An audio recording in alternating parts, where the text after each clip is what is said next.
Alors bonjour les étudiants. Nous allons donc commencer le cours on va continuer le cours sur les lipides. Et aujourd'hui, nous allons aborder la partie concernant les lipides simples. Les lipides simples, c'est une classe de lipides qui ne contiennent que du carbone, de l'hydrogène et de l'oxygène. On les appelle les lipides ternaires. Ce sont les glycérides, ce sont les stérides et les sérides. Alors, ces lipides, donc constitués de carbone, d'hydrogène et d'oxygène, sont en fait des esters d'acides gras et d'alcool. Et leur classification va se baser sur l'alcool qui va estérifier l'acide gras. Quand l'alcool est du glycérol, on parlera de glycéride. Quand l'alcool est du stérol et le cholestérol est un stérol, on parlera de stéride. Enfin, quand l'alcool est un alcool à longue chaîne aliphatique, donc avec un poids moléculaire très élevé, on parlera de séride. Alors, on commence par les glycérides que l'on appelle également acylglycérol. Alors, acyl, il va porter le radical de l'acide gras.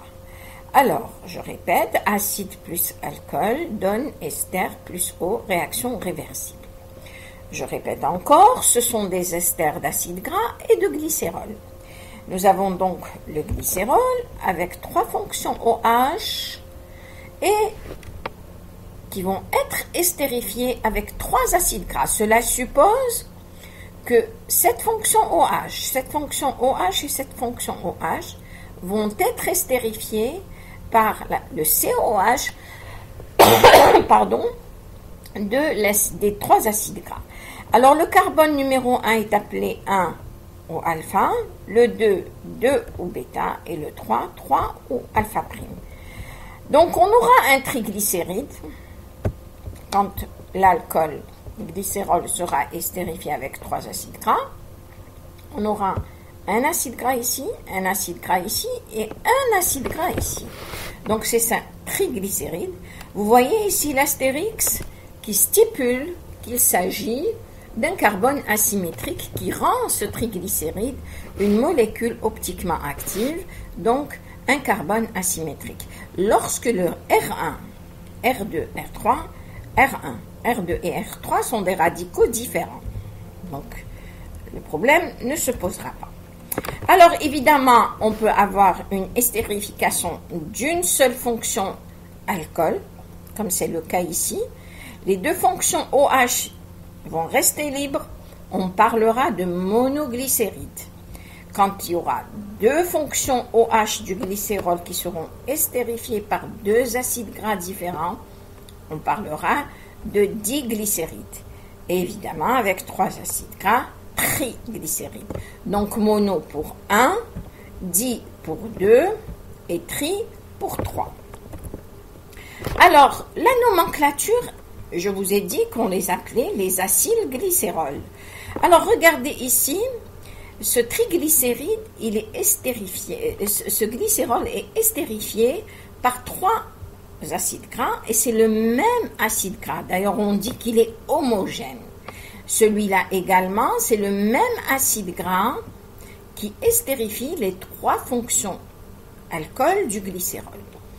Celui-là et celui-là sont appelés triglycérides homogènes. Maintenant, pour l'appellation, c'est très simple.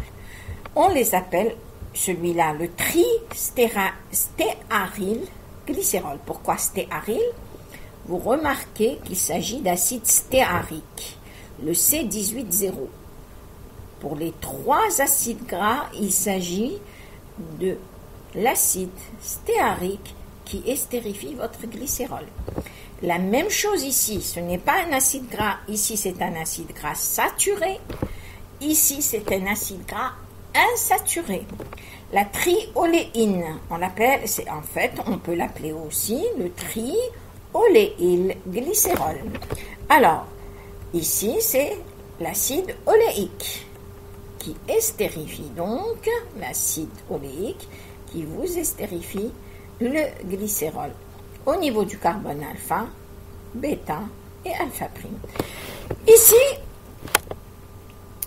nous avons des acides gras différents. Au niveau du alpha, c'est de l'acide palmitique, c'est le C16,0. Au niveau du carbone bêta, c'est le C18,0.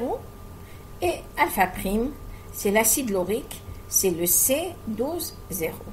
On l'appellera alpha, palmitoïl, bêta, stéaryl, alpha prime, lauryl, glycérol. Donc la nomenclature est très simple. On les appelle en fonction des acides gras qui composent votre glycéride. Ici, nous avons un diglycéride, mais c'est le même principe. Nous avons une estérification des fonctions OH du glycérol par l'acide palmitique et l'acide oléique. Donc, on dira 1 palmitoïl, 2 oléylglycérol ou encore alpha palmitoïl, bêta oléylglycérol. Alors, quand les trois acides gras sont identiques, le triglycéride est homogène. S'ils sont différents, il est hétérogène.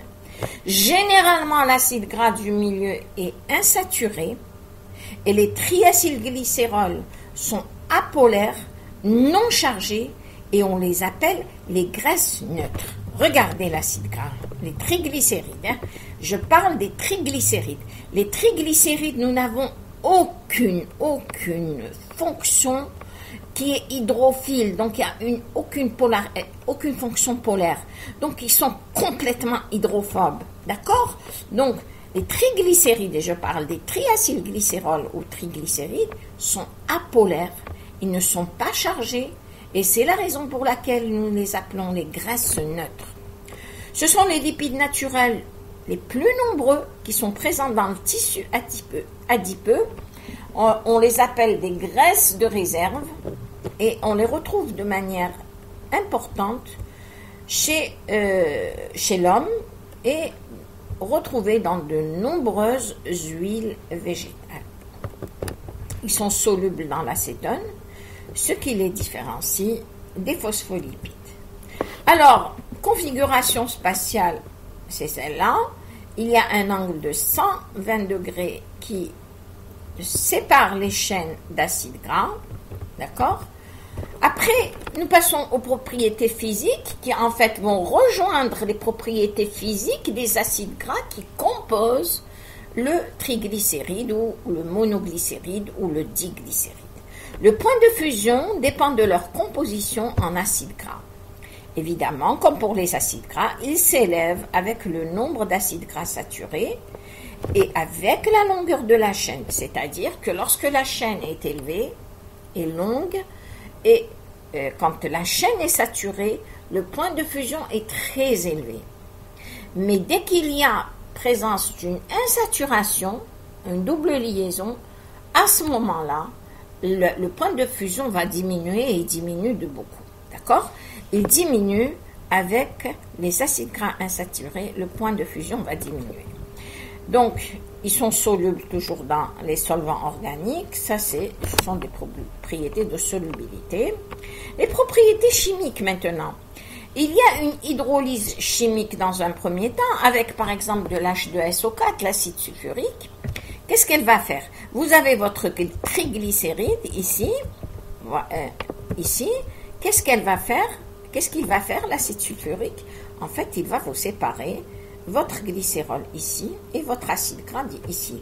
En fin de compte, vous aurez 3 acides gras et un glycérol. Ça, c'est en ce qui concerne l'hydrolyse acide. Le traitement chimique libère les acides gras et le glycérol. Mais généralement de façon incomplète. Ce qui veut dire quoi? De façon incomplète, ce qui veut dire qu'il reste des molécules de triglycérides qui ne se coupent pas. Donc la coupure n'est pas complète. C'est ce que l'on veut dire lorsqu'on dit que l'hydrolyse est incomplète. L'hydrolyse enzymatique, c'est une enzyme, c'est la lipase enzymatique qui va couper votre triglycéride, qui va lyser votre triglycéride. Alors vous voyez que l'enzyme, la lipase enzymatique du sucre pancréatique va couper, regardez ce qu'elle va faire. Là, j'ai un carbone asymétrique parce que les radicaux sont différents, le R1 et le R3 notamment. Donc ici, vous avez une lipase qui va couper deux molécules d'acide gras. C'est-à-dire que l'on aura deux acides gras. Là, c'est une erreur de mettre 2 RCOOH parce que le R1 et le R3 ne sont pas les mêmes. En fait, on aurait dû mettre R1COOH plus R2, R3COOH. Et en fait, le R2 ici reste collé. C'est ce que l'on appelle le monoglycéride. Il va rester tel qu'il est. Donc, l'hydrolyse enzymatique libère 2 acides gras et un monoglycéride ou un monoacylglycérol. Alors, l'acide gras qui reste collé au glycérol, c'est celui du carbone 2 ou du carbone bêta. Donc, c'est un bêta-monoacylglycérol ou un 2-monoacylglycérol. Dans le tissu adipeux, l'hydrolyse est complète. Pourquoi? Parce qu'elle va faire intervenir une lipase qui est sensible aux hormones et associée à la lipase, il y a une autre monoglycéride lipase ici qui va donner un autre acide gras et libérant ainsi le glycérol. Ces acides gras sont une source énergétique extrêmement importante. On les fera par la suite et on verra tout ça après lorsque l'on fera la bêta-oxydation au niveau du métabolisme et au niveau du catabolisme des acides gras. Et ces acides gras circulent au niveau plasmatique sous forme de lipoprotéines. Pourquoi? Parce que ce sont des molécules qui sont complètement hydrophobes. Elles ne vont pas être solubles dans le plasma et nous avons besoin d'un artifice pour les faire circuler. Alors cet artifice, ce sont des protéines. Donc les protéines vont permettre l'accollement de ces lipides pour que justement, ce sont d'ailleurs les lipoprotéines qui vont permettre le transport des lipides au niveau de l'organisme. Une autre réaction chimique, c'est l'alcoolyse, c'est-à-dire on rajoute un alcool au triglycéride. Il se passe quoi? Et on aura un glycérol et des esters d'acide gras. En fait, voilà ce qui se passe. Vous avez ici vos triglycérides. On va rajouter un alcool.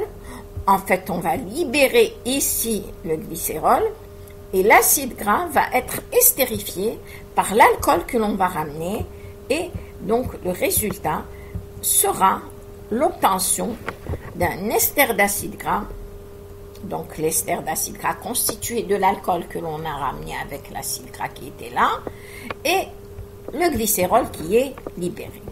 Le rancissement, c'est de l'oxydation, c'est une auto-oxydation des doubles liaisons qui se trouvent au niveau des acides gras composant le triglycéride.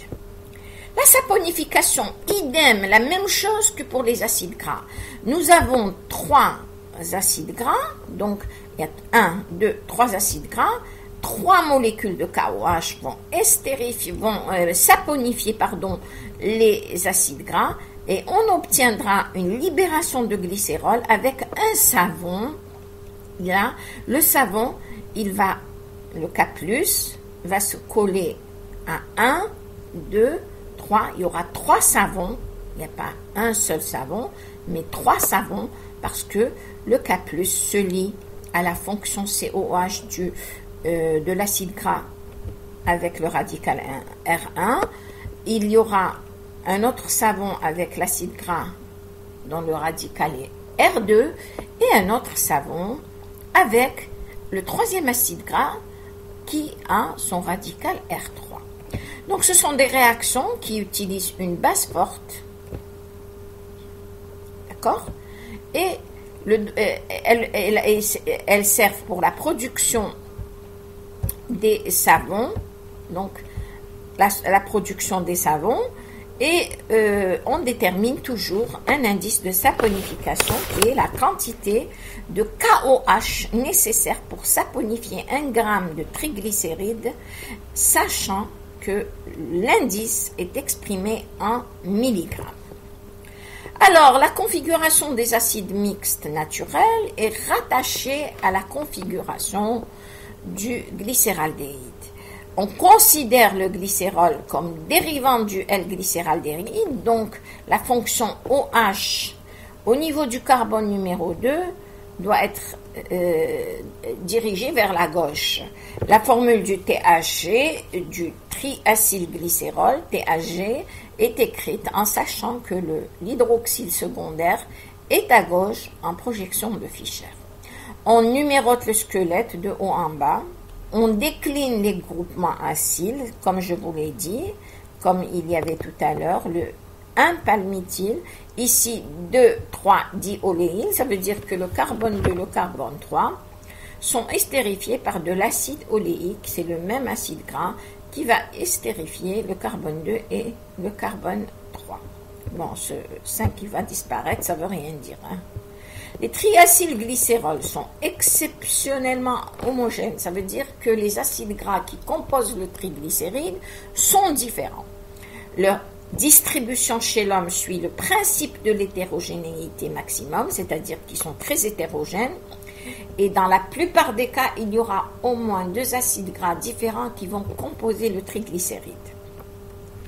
En général, le carbone numéro 1 fixe un acide gras saturé, alors que le C2, l'acide gras, est insaturé. D'accord? Le C1, il est saturé, et le C2, il est insaturé. Quand l'estérification en C1 et C3 est faite avec 2 acides gras différents, il y a apparition d'un carbone asymétrique, il y a possibilité d'isomérie optique. Alors, l'isomérie, le glycérol n'est pas optiquement actif puisqu'il n'y a aucun carbone asymétrique, mais le THG, il peut l'être si le carbone 1 et le carbone 3 sont estérifiés par 2 acides gras différents. Les acides gras composant les THG peuvent être identiques ou différents et sont placés dans des positions différentes des carbones du glycérol. C'est ce que l'on appelle l'isomérie de position. C'est-à-dire, qu'est-ce que l'isomérie de position ? Lorsque vous avez par exemple au niveau du carbone 1 un acide oléique, au niveau du carbone 2 un acide stéarique et un acide palmitique par exemple au niveau du carbone 3. Ces acides gras peuvent se positionner de manière différente, soit au niveau du 1, soit du 2, soit du 3. Donc on peut faire toutes sortes de combinaisons. L'acide oléique en 1, en 2, en 3, le palmitique en 1, en 2, ça ce sont des isoméries de position. Le rôle énergétique des triglycérides, en fait, les eucaryotes stockent ces lipides neutres dans des inclusions huileuses du cytosol, donc elles sont en réserve, comme les graines des plantes oléagineuses, les tissus adipeux des animaux, des mammifères, et cette réserve énergétique offre beaucoup d'avantages par rapport aux glucides parce que leur catabolisme par oxydation, il s'accompagne d'une production d'énergie 2 fois plus grande que celle des glucides. C'est-à-dire que lorsque vous avez besoin d'énergie, c'est vrai qu'on fait appel aux glucides, libération rapide, mais lorsqu'on a besoin d'une quantité très importante, par exemple pour les animaux qui hibernent et qui vivent dans le froid, ils ont besoin de beaucoup d'énergie pour survivre. Donc ce serait bien qu'ils puissent disposer de ces triglycérides pour survivre et tenir le coup. Donc ce sont des réserves énergétiques importantes. Neutres et très hydrophobes, leur stockage se fait sous forme compacte et sans eau, alors que le glycogène est une source rapide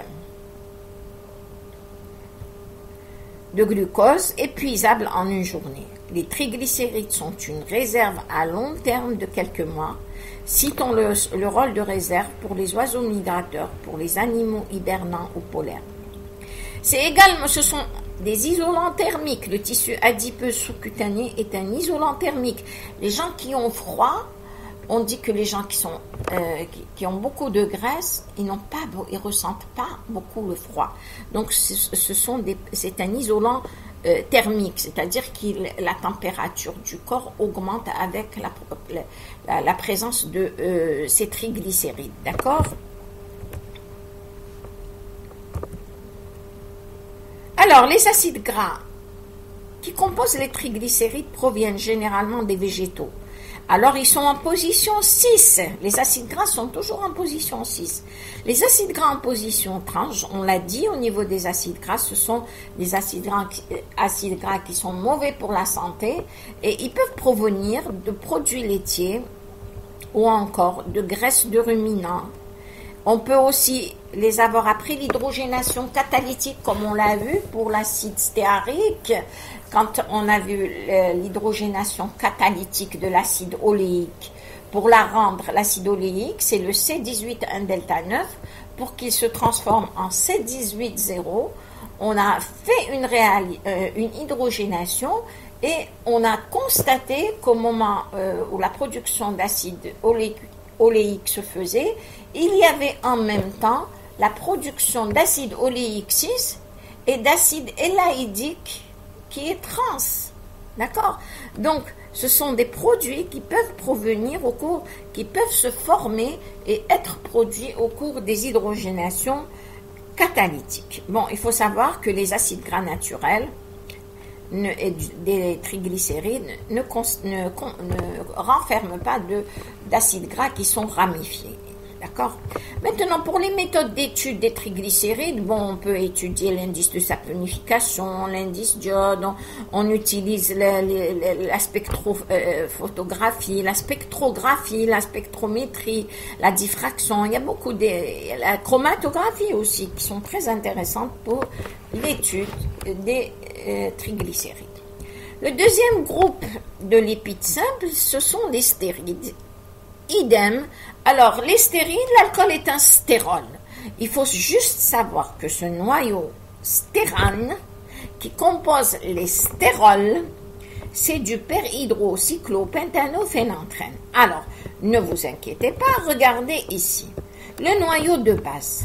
Le noyau de base, c'est ça. A, B, C, D. Qu'est-ce que vous constatez? Un cycle 6, un cycle 6, un cycle 6 et un cycle 5. D'accord? Ce cycle est appelé stérane. Alors, pour revenir au départ, le phénanthène. Voilà le phénanthène. Double liaison ici, partout. Donc, c'est des cycles benzéniques ici, à l'intérieur. Donc, double liaison, ça s'appelle le phénanthène. Voilà. Used aromatic benzene rings. Donc, c'est des cycles de benzène. Ces cycles, ils sont aromatiques. À chaque fois que vous trouverez des cycles comme ça, à 6 carbones avec des doubles liaisons, il faut savoir qu'ils ont une odeur. On dit qu'ils sont aromatiques. Alors, après, ce phénanthène va perdre ses doubles liaisons. Si vous voulez, c'est une hydrogénation. On va obtenir le perhydrophénanthène. D'accord? Donc, il était phénanthène. En perdant les doubles liaisons, il devient phénanthène. Et à ce cycle phénanthène, on va rajouter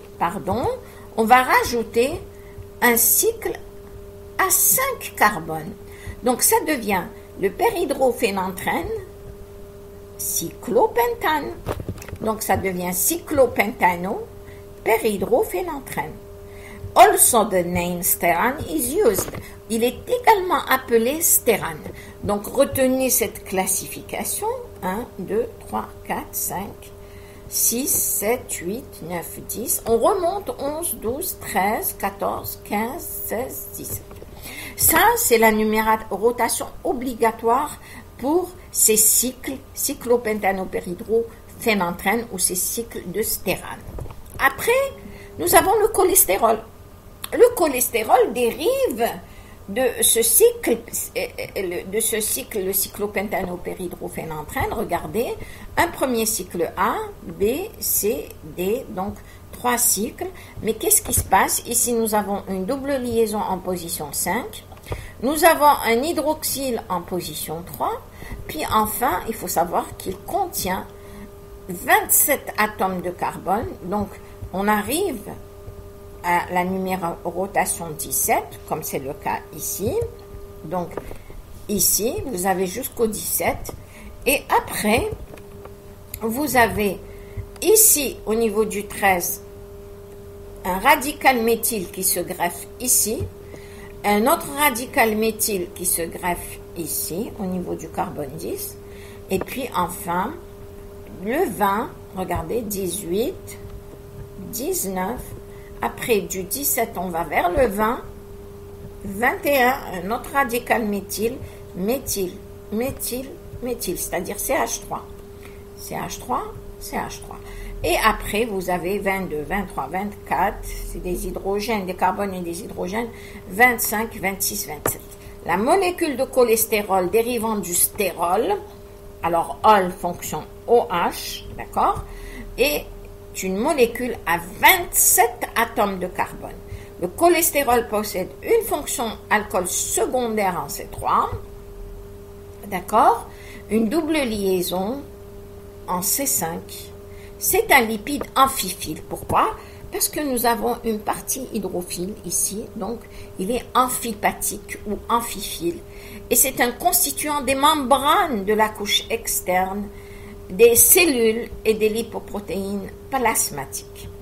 L'ester de cholestérol, c'est-à-dire là, il est libre, mais cette fonction OH va être estérifiée par un acide gras. Et l'ester de cholestérol est la forme sous laquelle le cholestérol est emmagasiné dans la plupart des tissus.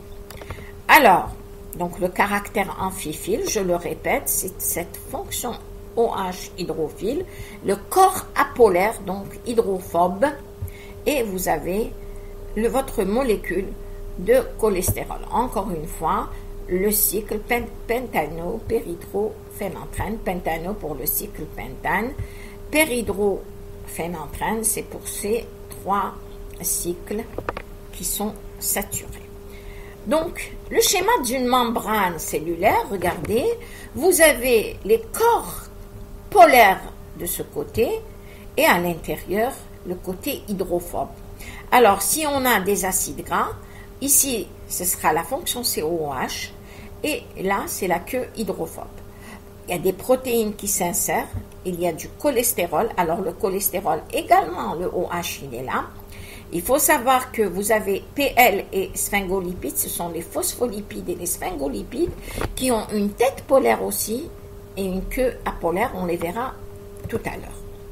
Alors, le cholestérol est apporté par l'alimentation et il est synthétisé par le foie. Donc, deux choses. Il est synthétisé par l'organisme au niveau du foie et il est également apporté par l'alimentation. Maintenant, pour le transport, je vous l'ai dit, comme pour les triglycérides, il est transporté dans les lipoprotéines. Nous verrons après les lipoprotéines.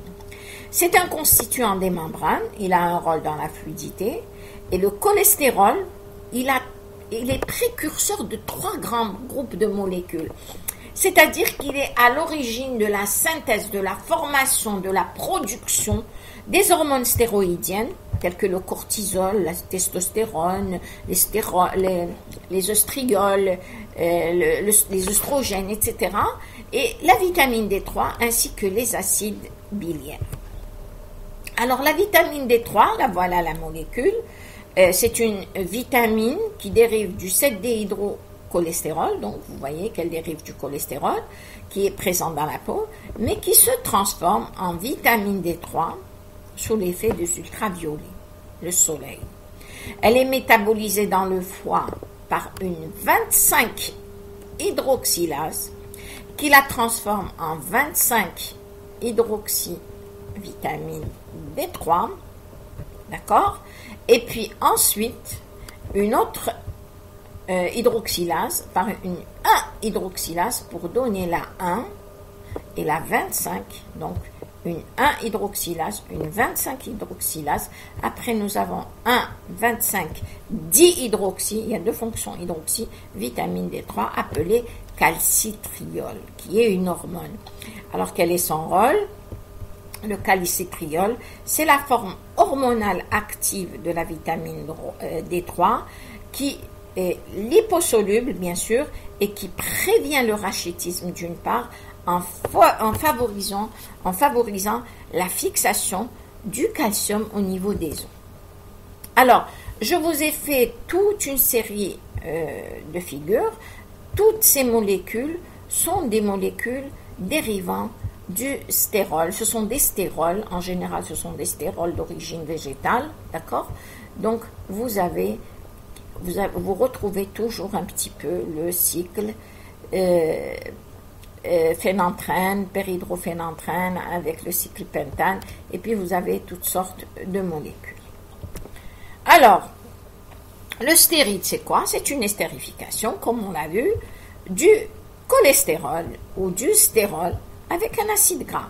Là, j'ai le palmitate de cholestéryl, c'est-à-dire que j'ai le cholestérol d'une part, l'alcool, et l'acide palmitique d'autre part. Ça me donne une estérification au niveau de la fonction OH du cholestérol par un acide gras. Dans le cas présent, c'est de l'acide palmitique.